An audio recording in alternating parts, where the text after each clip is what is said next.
Toute petite, j'étais une petite fille triste.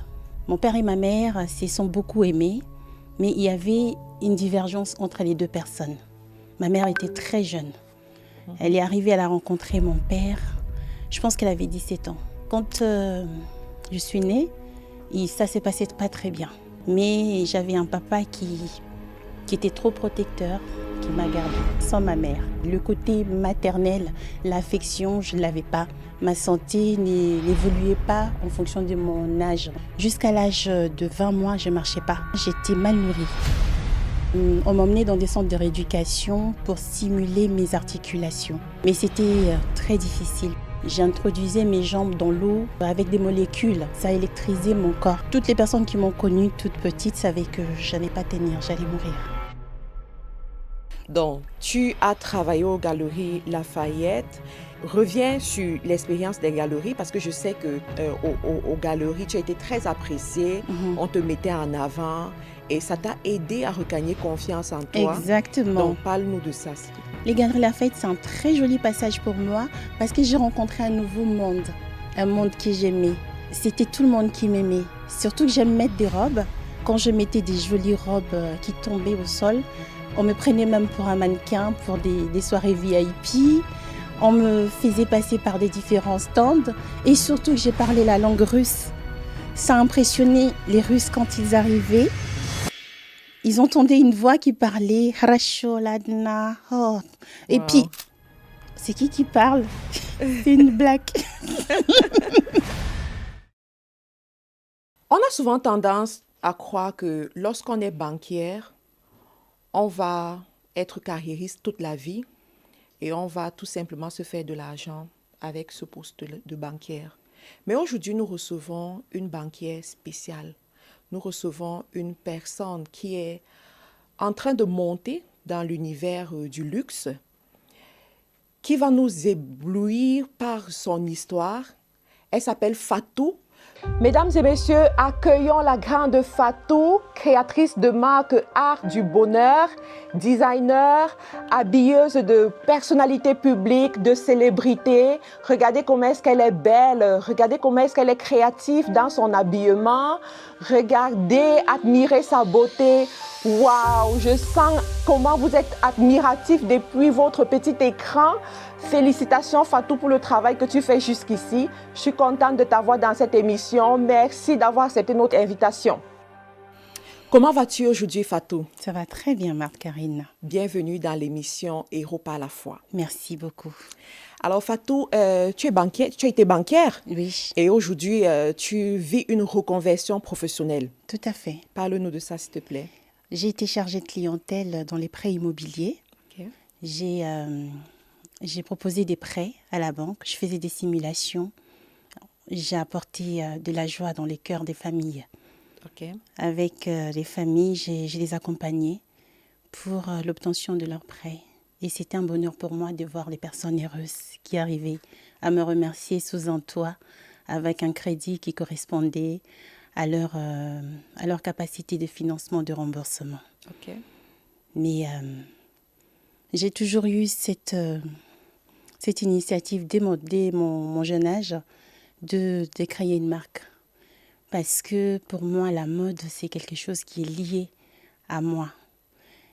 Tout ce qui circule dans la rue, pour moi, le regard d'une personne habillée, je reste longtemps dessus. Wow. Je ne regarde pas une personne une fois. Peu importe comment vous êtes habillé, que ce soit propre, sale, je peux rendre utile des choses inutiles.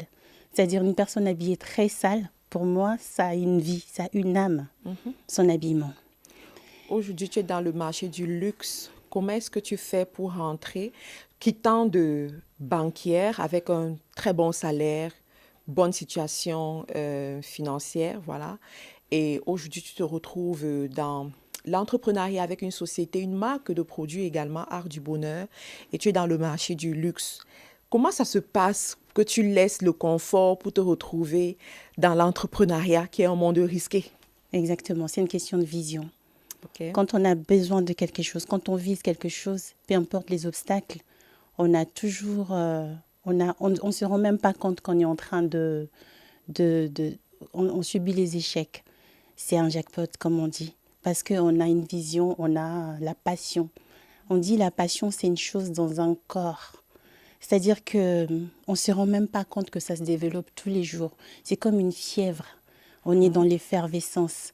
Jusqu'à ce que l'on obtienne ce que l'on veut. La fièvre, quand elle n'est pas sortie du corps, on ne transpire pas.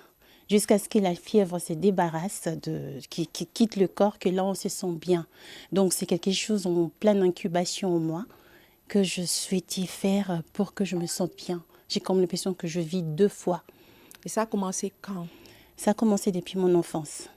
Raconte-nous ton histoire. Je vais vous raconter mon histoire. C'est une histoire qui a installé une confiance en soi, en moi. Toute petite, j'étais une petite fille triste, si vous voulez. J'ai vécu l'enfance très, je peux dire, méprisée, un peu abandonnée, mais ce n'était pas le cas pour des personnes qui ont vécu avec moi, mais c'est l'affection qui me manquait. Mon père et ma mère se sont beaucoup aimés, mais il y avait une divergence entre les 2 personnes. Ma mère était très jeune. Elle est arrivée à la rencontrer, mon père. Je pense qu'elle avait 17 ans. Et mon papa, c'est quelqu'un qui avait déjà une vie, mais c'était son premier mariage avec ma mère. Quand je suis née, ça s'est passé pas très bien. Franchement, les 2 personnes ne sont pas mises ensemble, ne se sont pas entendues comme il fallait. Comme dans un couple, il n'y avait pas de compatibilité entre les 2. Jusqu'à ce que, quand je suis née, donc mon papa attendait que je naisse pour que ma maman s'en aille. Mais j'avais un papa qui était trop protecteur, qui m'a gardée. Parce qu'en fait, je suis partie gardée sans ta mère? Sans ma mère. Okay. Donc j'étais partie avec ma mère, mais comme elle était jeune, elle n'a pas eu le temps de prendre soin de moi comme toute mère pouvait transmettre l'affection à sa fille, à son enfant, et vous faire en sorte que l'enfant grandisse dans des bonnes conditions, même s'il n'y a pas la richesse, mais le côté maternel, l'affection, je ne l'avais pas. Et ils ont remarqué que je commençais à dégrader. Ma santé n'évoluait pas en fonction de mon âge. En fait, il n'y avait pas vraiment... c'était pas proportionné. Voilà, le développement n'était pas proportionné à mon âge. Jusqu'à l'âge de 20 mois, je ne marchais pas. Okay. Je ne marchais pas, j'étais mal nourrie. Ça, c'est 20 mois, plus d'1 an. Plus d'1 an, voilà. J'étais mal nourrie et j'étais la petite fille assise. Et ça, c'était dans quel pays? Là, j'étais au Congo. Ok. Voilà, j'étais la petite fille assise qui voyait les autres enfants courir. Et on m'emmenait dans des centres de rééducation pour stimuler mes articulations, afin de faire en sorte que ma locomotion redevienne normale. Mais c'était très difficile parce que j'introduisais mes jambes dans l'eau avec des molécules. En fait, ça électrisait mon corps pour dynamiser en fait ma locomotion, pour activer mes muscles en fait locomotifs. Okay. Et là, tu faisais ce parcours avec ton père ou avec ta mère? Je faisais ça avec mon père parce que ma maman n'était pas là. Okay. Et en dehors de ça, ça me fatiguait. Vous imaginez quand vous vous électrisez, ce que ça fait dans le cœur. Et moi, j'ai vécu ça tous les jours. En fait, j'avais des séances au moins 3 fois par mois, 3 fois par semaine, pour que ça réponde vraiment, pour que ça me stimule. Comme ça, je deviens comme les autres enfants qui couraient. D'accord. Et ce sont des séances qui étaient très efficaces. C'était vraiment trop lourd pour moi et ça me fatiguait. Donc, j'arrivais à me faire soigner sur la locomotion, mais mon cœur s'affaiblissait. Jusqu'à ce qu'un jour, toutes les personnes qui m'ont connue toute petite savaient que je n'allais pas tenir, j'allais mourir. J'étais vraiment une enfant, on pouvait dire, bon, peut-être qu'elle partira un jour. Et, mais moi, personnellement, dans la tête, j'ai lutté. J'ai lutté, je ne voulais pas ça. Mais chose que eux ne savaient pas, ce qui se passait en moi. J'ai lutté, je ne voulais pas ça, j'étais assise et même il y a eu des propositions pour qu'on m'achète, qu'on me mette directement sur un fauteuil roulant. Un jour, alors que tous les enfants jouaient dans la cour, moi qui n'avais jamais fait un pas dans ma vie, j'avais jamais marché, même pas couru, j'ai surpris le monde entier. Je me suis levée. Alors qu'on ne s'attendait pas, même le médecin qui me suivait ne s'attendait pas à ça. Il disait à mes parents, si ça ne marche pas, prenez des béquilles pour elle, mettez-la sur la chaise, quoi. je me suis levée. Et là, tu avais quel âge? 20 mois, toujours en dessous de 2 ans. Ok.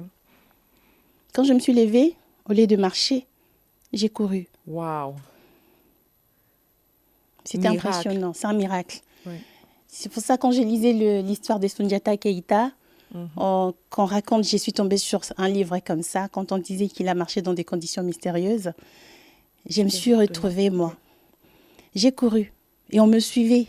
Mais tout le monde disait, mais la petite là, c'est faux, elle marchait déjà, elle mentait. Alors qu'en réalité, non, parce que mes jambes commençaient déjà à s'affiner. Oui. Donc, je commençais à rejoindre des personnes avec handicap, en fait. Oui, oui, oui.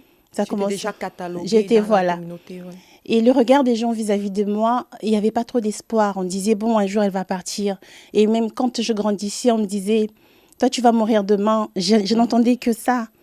Et tu as grandi avec ça? J'ai grandi avec ça. J'ai grandi avec le manque d'affection maternelle qui m'a rendue comme j'étais là. Et les faits de répéter ça et d'entendre la lâcheté de ma mère, parce que beaucoup m'accusaient, me valorisaient pas, parce qu'on accusait cette femme. Voilà. Genre... En fait, les gens te jugeaient à travers les actes de ta mère. Exactement. Okay. Et j'ai porté le poids. J'étais vraiment la petite enfermée. Okay. Et quand je m'enfermais comme ça, j'avais mes poupées. Et avec mes poupées, je communiquais avec eux. C'était comme des personnages pour moi. J'ai parlé quand je revenais de l'école, elles m'attendaient. Mon papa m'achetait beaucoup de poupées. J'ai passé mon temps avec les poupées. Je leur faisais voilà, leurs vêtements. J'ai coupé même les draps, les rideaux. Après, je me faisais frapper parce que ce n'était pas des choses qui étaient réservées à être coupées pour les poupées. Et moi-même, je prenais soin de moi. J'ai joué sur mon image, en fait. Okay. Au moins que les gens m'acceptent pour ça, pas pour mon histoire. Parce qu'il y avait des enfants qui étaient aimés parce qu'ils avaient des belles histoires. Oui. Et moi, je n'avais pas beaucoup de respect. On ne me respectait pas parce que quand on me voyait, celle que sa mère l'avait laissée et tout, j'étais vraiment la petite qui se sentait vraiment rejetée. Alors que les gens n'étaient pas méchants avec moi, c'était juste mon histoire qui a rendu les gens méchants. Oui. J'étais très petite de taille. C'était lié à ma condition, à ma croissance. Mais aujourd'hui, tu es grande. Plutôt. Voilà, j'ai surpris le monde. En fait, moi, je surprends toujours. C'est-à-dire ce que les gens n'attendaient pas de moi, c'est ce que je fais. Voilà. Donc, un jour, comment ça s'est passé? J'ai pris 10 cm en une nuit. Ça va surprendre tout le monde, mais c'est comme ça. Wow. J'étais tellement enfermée que toutes les maladies du monde, c'était moi. Quand il y avait une fièvre qui arrivait à la maison, c'était moi. Okay. Pourquoi? Parce que ma croissance n'était pas adaptée à mon âge. Et tout ce que j'ai vécu, il fallait vraiment qu'on me nourrisse correctement pour que je puisse rejoindre mon âge comme les autres enfants. Même pour me développer physiquement jusqu'à l'âge de 16 ans, j'étais pas femme. J'avais pas la poitrine, j'avais rien. Donc, ça inquiétait tout le monde. Alors que les jeunes filles de mon âge étaient déjà, on voyait les formes des femmes et tout. Moi, non, c'était pas le cas. Wow. C'était comme ça. C'était une histoire un peu troublante, mais c'est ça qui a fait de moi cette personne qui voit les choses positivement. J'ai positivé dans ma tête. J'ai tellement souffert que les gens autour de moi ne comprenaient pas qu'ils étaient en train de me faire souffrir en me nommant par des mots qui leur faisaient plaisir, quoi. Question, même quand je faisais une bêtise, c'est moi qu'on... Voilà, tout le monde avait raison, sauf moi. Voilà, parce que je n'avais pas une protection maternelle, je n'avais pas quelqu'un qui pouvait parler pour moi. Et là, ça a affecté ton estime de toi. Exactement. Et ta confiance en toi. Tout à également. fait. Sauf que plus tard, tu évolues, tu fais des études. Exactement. Tu deviens banquière. Voilà. Et un jour, tu décides encore de surprendre le monde. Tout à fait. Tout ce que je fais, c'est la surprise. J'ai surpris mes parents, j'ai surpris tout ce monde-là, j'ai surpris mes sœurs et j'ai fait toujours des choses très jolies. Okay. Voilà. Alors, j'ai fait des études de relations internationales à la faculté des sciences sociales, politiques et administratives, mais j'arrive à faire plusieurs choses à la fois. Tu fais ces études en France? J'ai fait une partie en Russie. Okay. J'ai beaucoup voyagé parce que mon papa avait beaucoup voyagé avec nous. Et tu parles russe d'ailleurs? Je parle russe. Voilà. Jusqu'à ce que je me suis retrouvée un peu plus jeune dans les Galeries Lafayette. Là-bas, c'est là que l'esprit de la mode m'était arrivé. Raconte-nous cette partie. Très bien. Voilà, donc ici, il s'agit d'une jeune femme très jolie, grande de taille mince. Je vais vous expliquer comment j'ai grandi. Alors, un soir, alors que Alors que, voilà, déjà, j'étais petite, on me mettait devant. J'étais vraiment la petite qui faisait pas sa taille. Toutes mes filles, mes copines m'ont connue petite. Alors qu'il fallait que je m'épanouisse. Donc, je commençais à créer l'épanouissement en moi pour pas que je souffre. Parce que je voyais que ça influençait beaucoup ma santé et mon physique. Il fallait que je me libère. Mais vous savez, la liberté, des fois, c'est lié aussi à l'âge. Quand on est enfant, on est dans un monde compressé où on écoute les adultes. On est sous l'autorité des adultes. Mais quand on a 15 ans, 16 ans, à un moment donné, on se dit, on sent l'épanouissement qui arrive parce qu'on arrive à prendre ses décisions. On peut prendre le bus tout seul, on peut rencontrer des amis avec qui on va rire. Et donc, ce soir-là, je suis rentrée chez moi. Le lendemain, quand je vais rencontrer mes amis, tout le monde avait peur de moi. Qu'est-ce qui se passe? T'as mis quoi sur toi?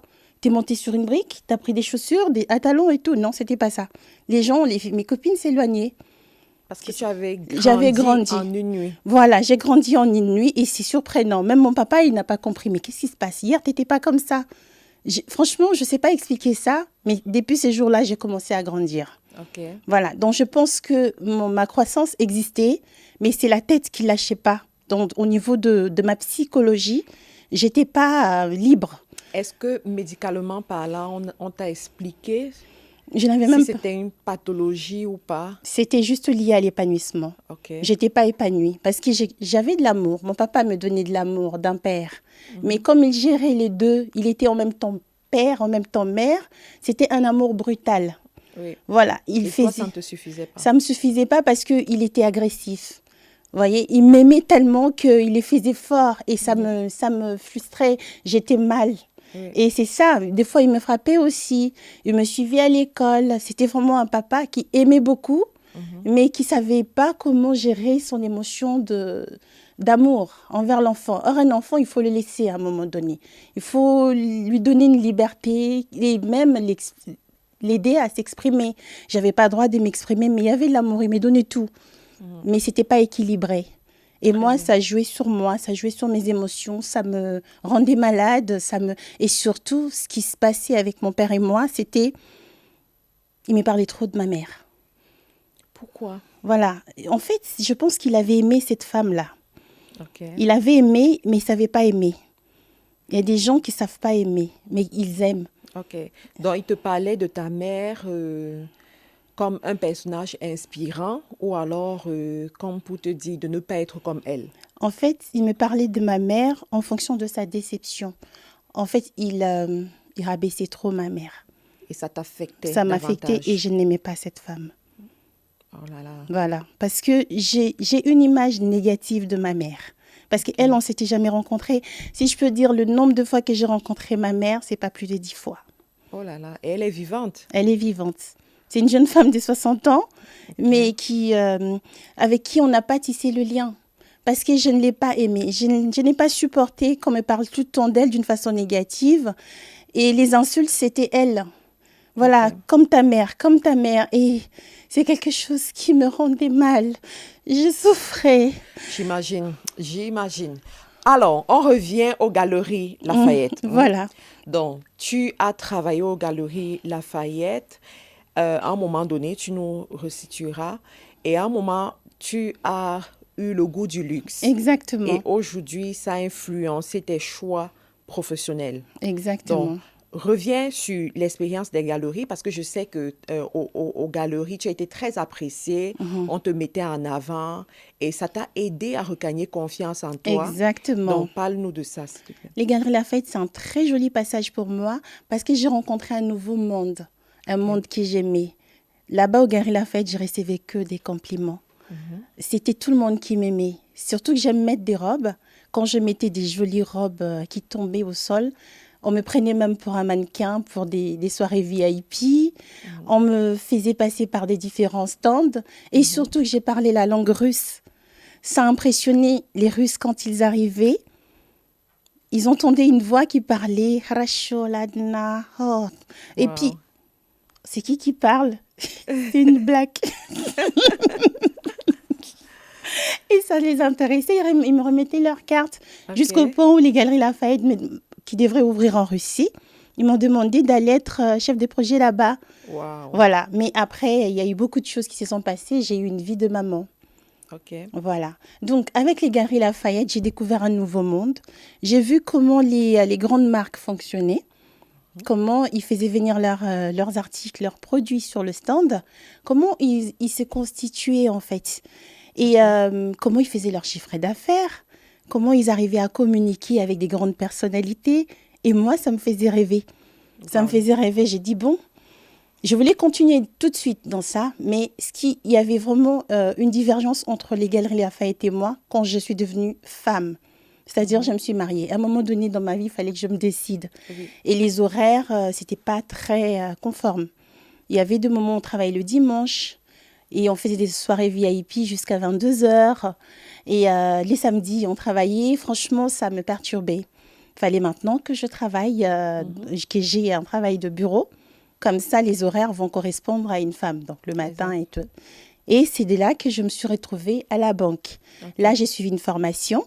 Dans ma vie, c'est que formation sur formation. Exactement. Et j'ai été acceptée là-bas dans les prêts immobiliers. Je faisais des crédits à la consommation, je faisais des prêts pour des voitures, je faisais des prêts pour des étudiants, je faisais des prêts pour les fonctionnaires. Et la dernière mission que j'ai eue, c'était avec la Société Générale, où j'ai fait les prêts pour l'immobilier pendant au moins 3 ans. Très bien.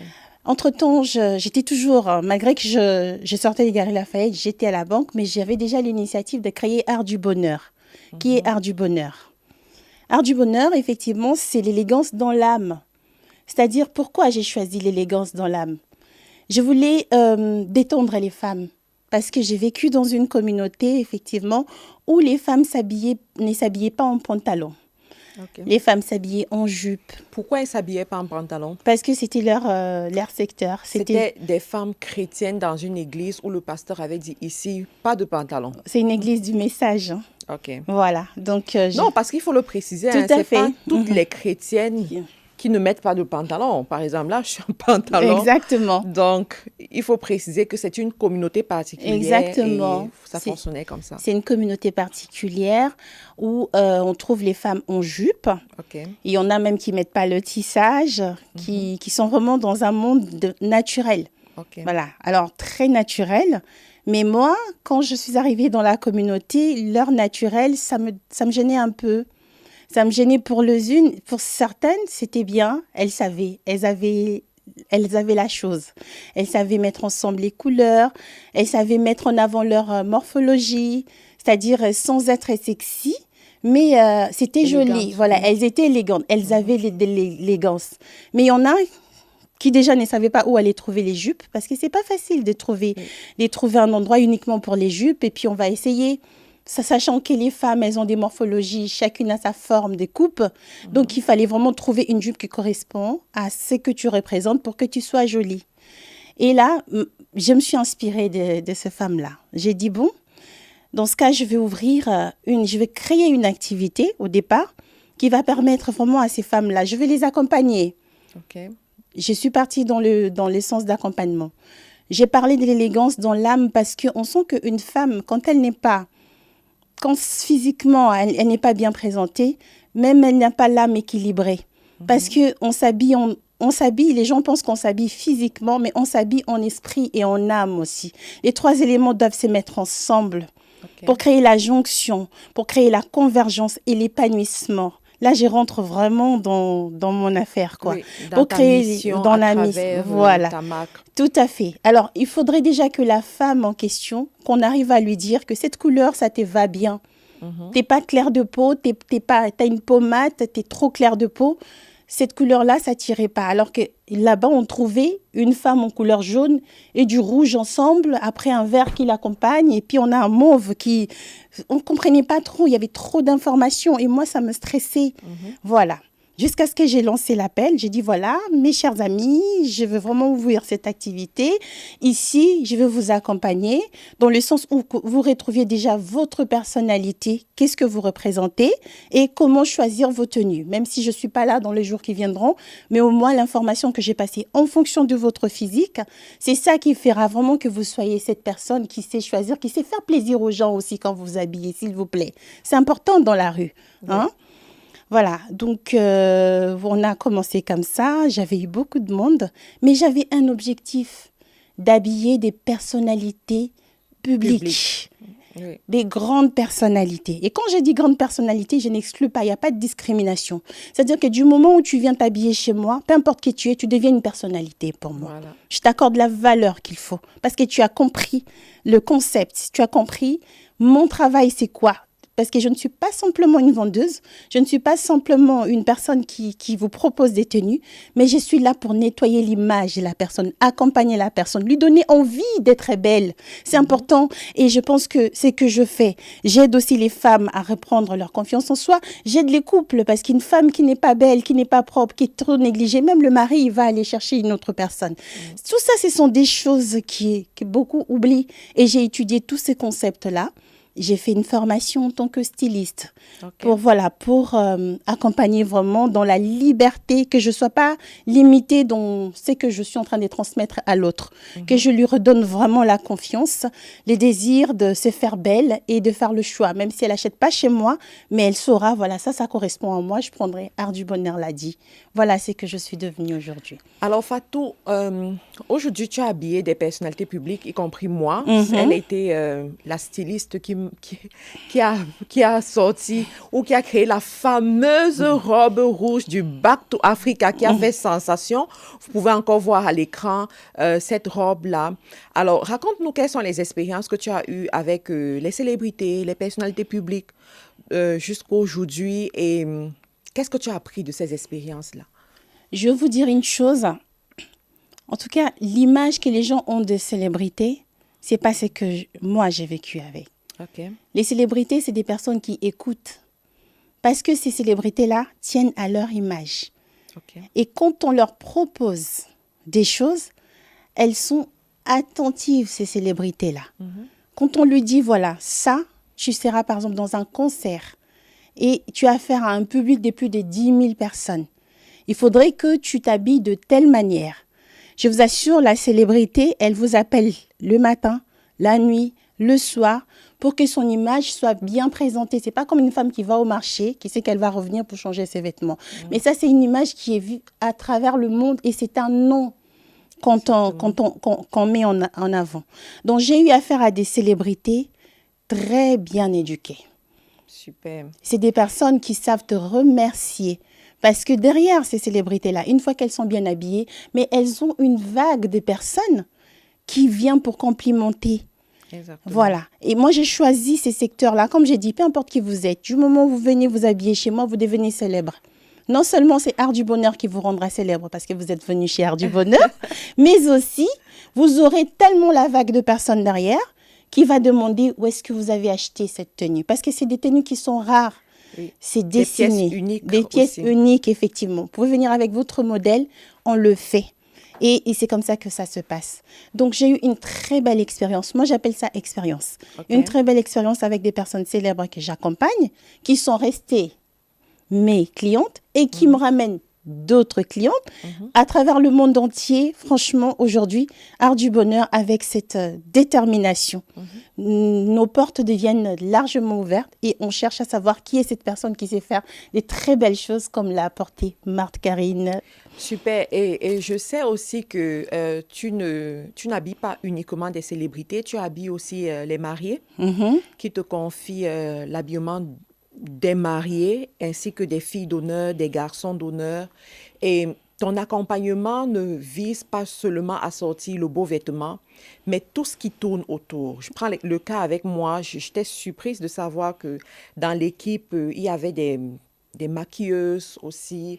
Il y avait aussi des photographes. Tout à fait. Il y avait toute une équipe en place pour s'assurer que du début à la fin, l'image est prise en compte. Tout à fait. Jusqu'au rendu final avec une petite vidéo récapitulative de tout ce qui s'est passé. Et moi, j'ai beaucoup apprécié ça. Je comprends qu'il y a toute une vision derrière. Et pas seulement ça, il y avait aussi le côté qui m'a beaucoup intéressée et impressionnée, c'était la prise en charge émotionnelle.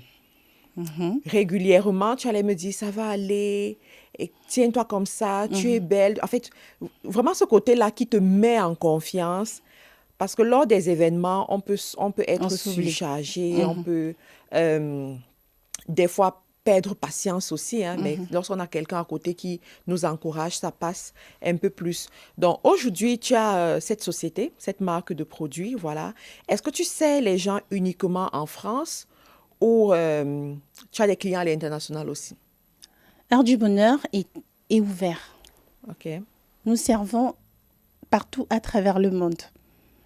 Donc, il n'y a pas de restriction dans ça. Nous ne sommes pas restreints. Nous arrivons à servir tout le monde. Et surtout, ce qui est très important, c'est que nous servons toutes les tailles. OK. Voilà. Et c'est du sur-mesure. Ce qui fait que nos clientes sont satisfaites par rapport à leurs demandes. Super. Alors, je te pose cette question parce que, bon, tu es une afrodescendante. Très souvent, dans le milieu du textile et du beau, les gens vont questionner tes sources. Où est-ce que tu prends la matière première? Est-ce que tu fais uniquement des vêtements traditionnels avec la matière première qui vient de l'Afrique et tout? Donc, toi, comment est-ce que tu te positionnes? Est-ce que tu es purement dans la création africaine ou c'est-à-dire tu tiens compte d'abord de ce que veut ton client? Alors, comment est-ce que tu définis tes créations? Comment est-ce que tu positionnes tes créations à ce niveau-là? Vous savez, en affaires, dans la mode, il faudrait définir sa niche de clientèle. OK. Voilà. J'ai remarqué que au départ, parce que je ne savais pas qui servir, c'est bien que je sortais d'une communauté, mais je me disais, les jours qui viendront, il y aura d'autres personnes qui vont me suivre. Certaines personnes m'ont suivi, comme je l'ai indiqué, parce que ce sont des femmes qui cherchaient des robes et des jupes, qui, à travers mes vidéos, ont arrêté de porter les pantalons. Ou bien qui ont fait des robes et des jupes leurs pièces maîtresses, en fait. Parce que, liées à leur morphologie, elles avaient vraiment du mal à mettre. Quand on met le pantalon, vous savez, surtout nous les Africains, on a des formes qui s'expriment. Mais les faits d'avoir des robes comme ça qui couvrent, elles sont bien. Alors, ce sont des personnes qui cherchaient des robes de soirée, des robes qui vont leur permettre de sortir en public. OK. Voilà, donc j'ai travaillé là-dessus. Mais ça ne m'a pas empêché de servir aussi les autres personnes parce que la même personne qui vient aujourd'hui me dit, voilà, je voudrais cette robe dorée, mais demain, je voudrais le style un peu, pour pas dire toujours africain, mais elle peut dire, je veux dire bohème, ou je vais encore dire, par exemple, mélangé, exotique. On va le faire. Nous sommes vraiment ouverts. Mais du moment où ça reste chic et tendance, c'est ce que nous faisons. Sachant que sur le site Art du Bonheur, nous avons travaillé aussi avec des fournisseurs. Oui. De façon que les gens ne retrouvent pas que des tenues de luxe. C'est en fait des personnes qui peuvent trouver aussi des jupons de jean. Mais on a travaillé ça. On a travaillé, on l'a bien présenté à 30 €, à 40 €. Comme ça peut servir aussi les autres. Mais notre spécialité, c'est le luxe.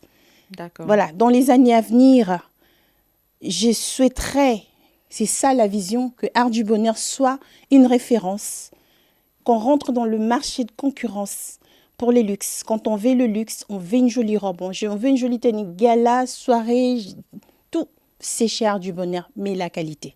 Super. Voilà. Et pour se fournir, effectivement, c'est un tissu. On ne fabrique pas le tissu. Il faut bien avoir une source.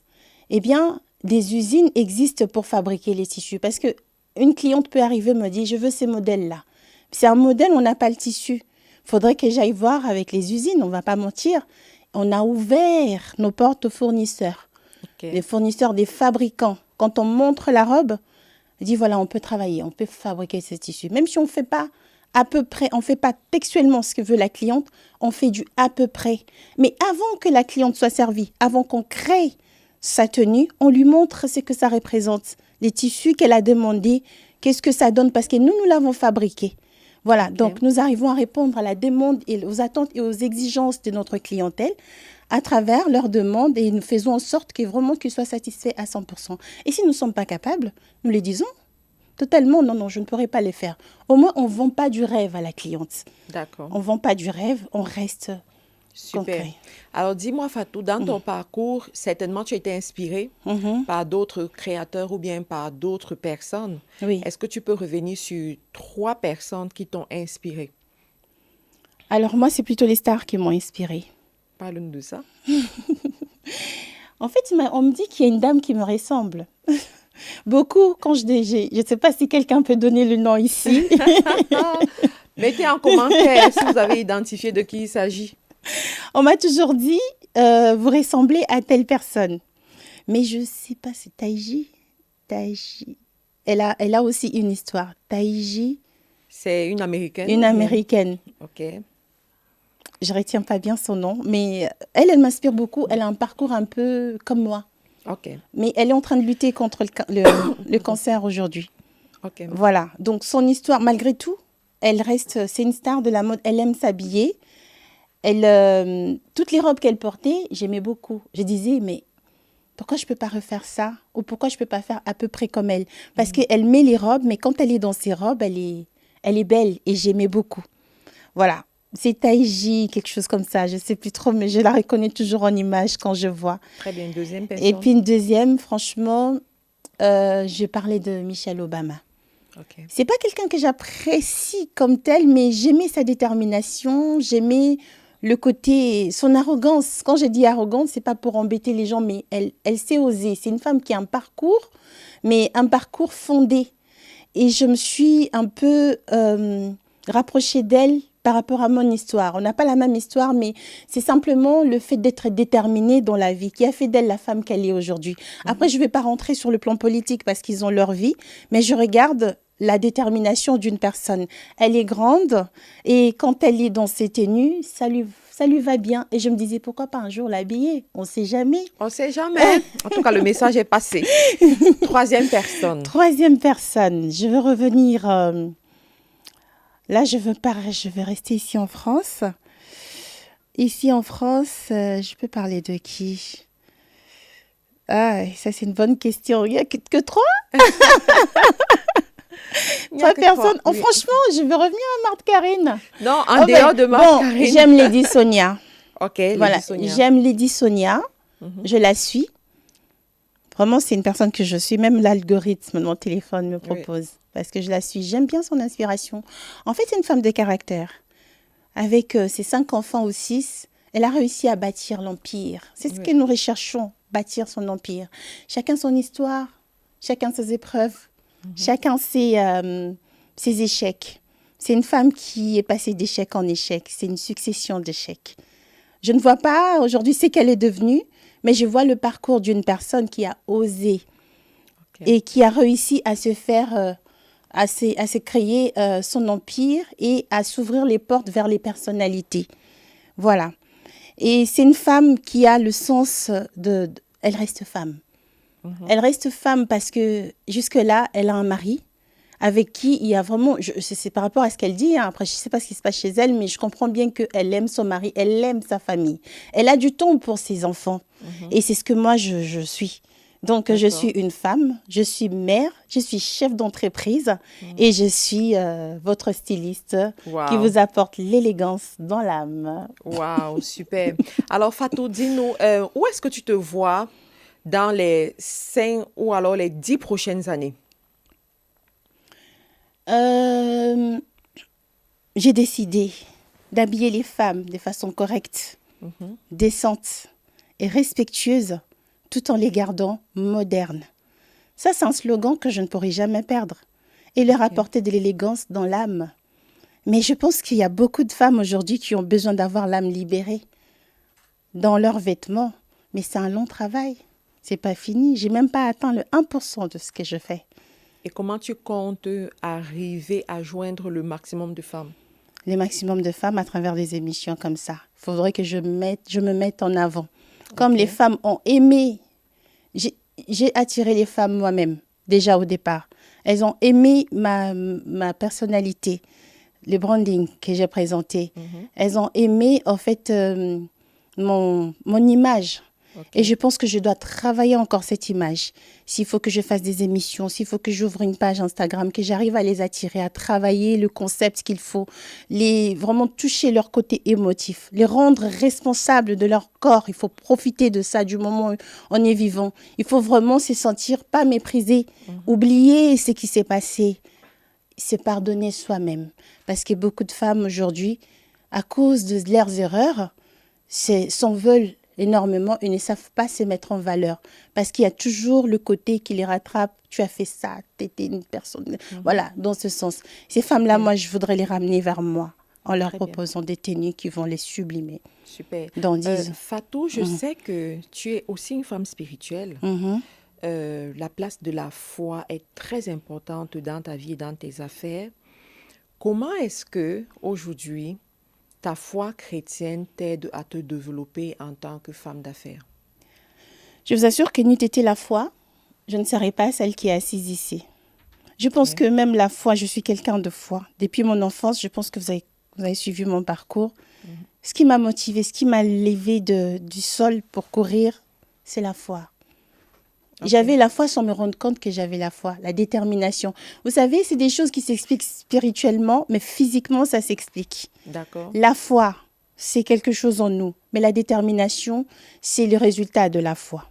Ok. Vous voyez, la détermination et la volonté de continuer. Parce que s'il n'y avait pas la foi, il n'y aurait pas des personnes déterminées. Comment au quotidien tu montres que tu es cette femme spirituelle? Franchement, déjà, la spiritualité, pour moi, c'est avec le positif. Quand on est spirituel, je suis très positive. Ok. Pour moi, je vais encore retourner aux échecs, aux épreuves, parce que ma vie, c'est une succession d'échecs et d'épreuves. Vous savez pourquoi? Tu sais, Marc-Karine, ce qui se passe, c'est que Dieu, je veux rentrer maintenant dans le monde spirituel, Dieu m'éprouve beaucoup. Il m'a éprouvé depuis que j'étais bébé. J'ai vécu ces épreuves-là. Mais il m'a donné des plus grosses épreuves pour lesquelles je suis capable de m'en sortir. Je pense que si, comme tout ce que les gens disaient quand j'étais petite, un jour elle pourra mourir, je pense que Dieu, s'il savait que j'allais mourir, il allait peut-être pas permettre que je vive cette épreuve, alors qu'il y avait d'autres enfants qui vivaient leur enfance normalement. L'épreuve que j'ai vécue, c'est ça qui fait de moi la femme de foi, parce que je ne recours qu'à lui. Je lui dis, maintenant que tu m'as donné cette épreuve, qu'est-ce qu'on fait maintenant? Je lui pose des questions. D'accord. Je fais quoi? Tu m'as pris ça, tu m'as pas donné ça, on fait quoi maintenant? Très, très bien. J'essaie de lui parler. Je le fais asseoir sur la chaise comme ça. Il parle. Et vous allez remarquer que ces épreuves-là, une fois que j'ai traversé ça, oh la main. Et c'est pour ça que les gens ne voient pas mon parcours. Ils voient juste les résultats, mais ils ne savent pas par où je passe. Oui, par où tu es passée. Donc, Fatou, tu es également épouse, tu Oui. es mère. Comment est-ce que tu réussis à joindre? C'est sûr qu'il y en a qui vont dire « Ah, c'est la question qu'on pose toujours aux femmes. » Mais je dois quand même poser parce que tu es créatrice de marque. Tu te positionnes dans le luxe. Ça prend de la créativité. Beaucoup de Ça temps. prend beaucoup de temps aussi. Et tu vis en Occident où malheureusement, on n'a pas toujours toute l'aide qui va avec. Donc, comment est-ce qu'aujourd'hui tu t'organises en tant qu'épouse, en tant que maman et en tant que chef d'entreprise? Vous savez, il y a une image qui circule sur les réseaux où on voit une femme qui porte un enfant, qui porte un grand sac sur la tête, qui porte même son mari. Oui. C'est ça la réponse. Ah bon? Donc, tu portes ton mari aussi?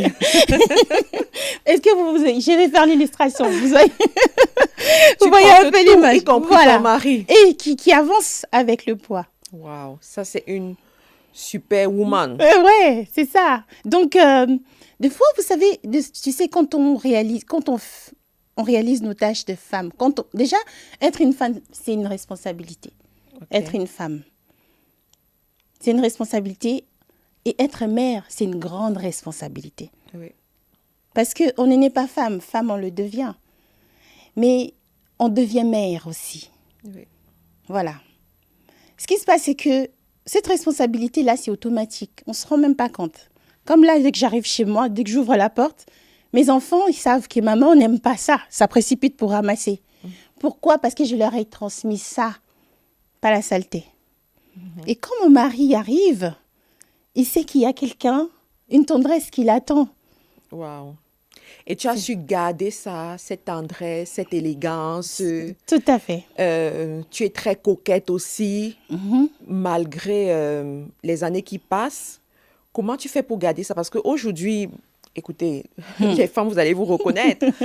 Lorsqu'on arrive dans la maison d'une femme, des fois c'est du kaba, tu vas la voir en kaba, comme on dit au Cameroun, c'est-à-dire les grosses robes là. Tu vas la voir dans son petit coin, tranquille, et te dire qu'elle est fatiguée. Mais toi, tu es restée coquette, tu prends soin de toi, malgré tout ça. Quel est ton petit secret? Il n'y a pas de secret. Quand on est femme, c'est un devoir d'être belle. C'est notre devoir. Et puis, quand c'est un devoir, c'est automatique. Parce que j'enseigne l'image aux femmes. Il faut que je reste une image pour toujours. Super. Voilà. Je travaille l'image des femmes. En tant que conseillère en image, en tant que styliste. Quand je propose des jolies choses comme ça, j'aimerais déjà les porter. Et chez moi, c'est comme ça que je suis. C'est une responsabilité. Enfin, aussi, il y a une responsabilité de s'occuper de ses enfants, si vous en avez 3. Et la 4e responsabilité, c'est la beauté. Waouh. Voilà, c'est ça. Donc, il n'y a pas Super. de... Alors, mesdames et messieurs, nous avons reçu aujourd'hui sur le plateau de Héros par la foi, Fatou, qui est la fondatrice de Art du Bonheur, une marque de luxe qui habille les personnalités publiques et les artistes aussi aujourd'hui, ainsi que les mariés. Fatou est une ancienne banquière qui a connu des moments difficiles et qui s'est reconvertie dans le marché du luxe. Fatou, quel est ton mot de la fin pour toutes ces personnes qui t'écoutent et qui voudraient oser comme toi? Mot de la fin. La détermination est une force. Quand vous êtes déterminé dans ce que vous voulez, n'abandonnez pas parce que vous aurez des regrets. Vaut mieux mourir avec des souvenirs que mourir avec des rêves. Si vous avez besoin d'accomplir votre rêve, allez-y, faites-le. Je vous encourage, ça paye. Merci. Merci beaucoup Fatou. Merci d'avoir été généreuse. Merci d'être venue ici et merci de sublimer toutes ces personnalités. Merci de donner ce sourire à travers le vêtement. Voilà. Nous espérons encore porter de tes tenues très récemment. Tout à fait. Et voir aussi d'autres personnes nous envoyer des images avec tes tenues. Merci. Nous te souhaitons beaucoup de courage pour la suite, beaucoup de succès aussi. Et je vous souhaite une bonne soirée à vous tous qui avez suivi cette émission jusqu'à la fin. Et on se retrouve dans une autre édition de Héros par la foi. Pour ceux qui sont nouveaux, s'il vous plaît, abonnez-vous, c'est totalement gratuit. À très bientôt.